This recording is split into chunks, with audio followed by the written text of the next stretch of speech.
नानोतवी यहीं रहे, इसी देवबंद में, कभी इस गांव में, कभी उस गांव में, कहीं जाते नहीं थे। लोगों ने कहा हजरत आप छुप जाइए, आपका वजूद बहुत कीमती है, अगर आप अंग्रेज ने आपको गिरफ्तार कर लिया, आपको फांसी दे देगा, आप अपनी मुराद पर पहुंच जाएंगे, लेकिन खुदारा हमको अपने वजूद से, अपने पैगाम से मालूम न कीजिए, हमारी खातिर से आप छुप जाइए। लोगों ने बहुत इसरार किया तो देवबंद के एक मकान में ऊपर वाले हिस्से में छुपे रहे। 3 दिन तक छुपने के बाद ऊपर से कहते हैं औरतों पर्दा कर लो, मैं बाहर जा रहा हूँ। चनाचे बाहर निकल आए। लोगों ने कहा कि अभी वारंट बाकी है और फौज तलाश कर रही है, सीआईडी आपकी तरफ लगे हुए हैं और आप बाहर निकल आए। कहने लगे सारे शहर में हिजरत के दिन रसूल पाक सल्लल्लाहु अलैहि वसल्लम ने 3 दिन छुपे थे, वो सुन्नत अदा करते। बताओ छुपने में भी सुन्नत पेश नजर है।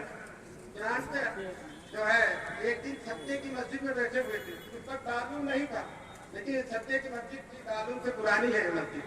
तो उस मस्जिद में बैठे हुए थे, किसी मुफ्ती ने खबर कर दी कि मौलाना कासिम नानोतवी मस्जिद के अंदर बैठे हैं। पूरी फौज ने आकर चारों तरफ से मस्जिद को घेर लिया।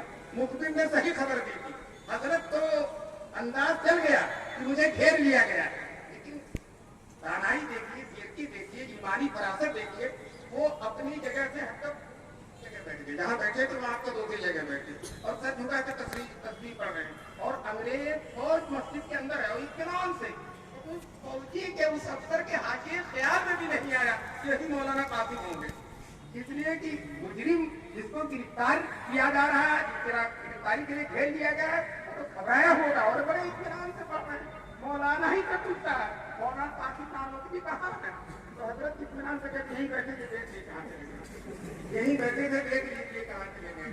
फिर उसके बाद मतलब बाहर निकल आए। शायद बाहर के लोग जो थे उन्होंने समझा होगा कि